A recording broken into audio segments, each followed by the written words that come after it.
अजित पवार गटातील आमदार राजेंद्र शिंगणे यांच्या वक्तव्यानं राजकीय वर्तुळात चर्चेला उधाण आलंय। अजित पवारांसोबत नाईलाजानं गेलो असं त्यांनी माध्यमांशी बोलताना म्हटलं। त्यावर राष्ट्रवादी काँग्रेसचे प्रदेशाध्यक्ष सुनील तटकरे यांनी शिंगणे शरद पवारांसोबत जाणार नाहीत असा दावा केलाय। तर ऐतीच संधी हाती आल्यावर संजय राऊतांनी चांगलंच तोंडसुख घेतलं। आमदार राजेंद्र शिंगणे यांनी अजित पवारांसोबत जाण्याच्या कारणाची कबुलीच देऊन टाकली।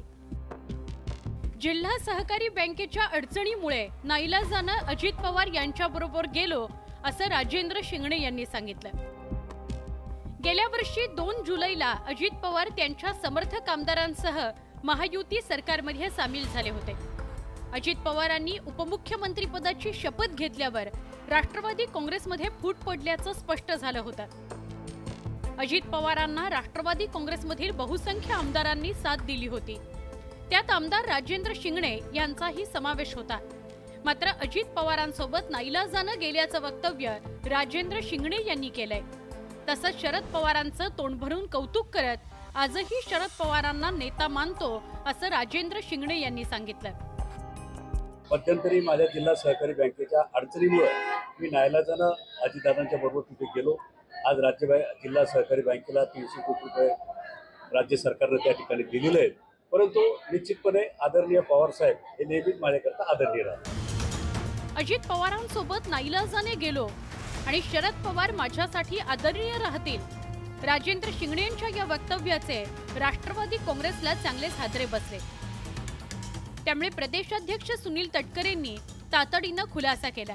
राजेंद्र शिंगणे दुसऱ्या गटात जाणार नाहीत असं तटकरेंनी सांगितलं।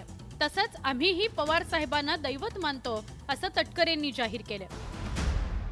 आम्ही पवार साहेबांना दैवत मानतो, पण आम्ही भूमिका घेतली आणि ती ठाम राहणार आहे की एनडीएमध्ये सहभागी होण्याचा, महायुतीमध्ये सहभागी होण्याचा आमचा निर्णय हा ठाम आहे। आमच्या कुठल्याही भाषणात किंवा आमच्या कृतीमध्ये पवार साहेबांच्याबद्दल नेहमीच आम्ही त्या ठिकाणी आदर व्यक्त करत आलो आणि उद्याच्या भवितव्याच्या कालावधीमध्ये सुद्धा करत राहू। शिंगणेंनी ते व्यक्त करत असताना पवार साहेबांच्या प्रती आदर व्यक्त केला।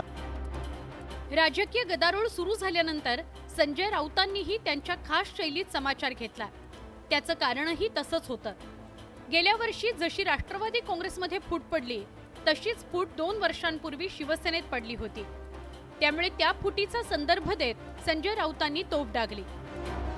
हे शरद पवारांना सोडून गेलेल्या आमदारांच्या बाबतीत जसं आहे तसंच आम्हाला सोडून गेलेल्या आमदारांच्या बाबतीत पण तेच आहे। त्याच्यामुळे जोर जबरदस्ती धमक्या खोके याचा हा संगम आहे।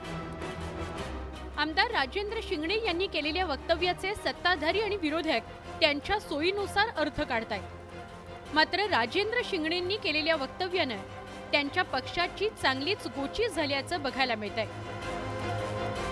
Bureau report, news 18 Lokmat. एक छोटासा ब्रेक घेऊया आणि अजून काही घडामोडींसह परत भेटूया। पहा फक्त न्यूज 18 लोकमत विशेष।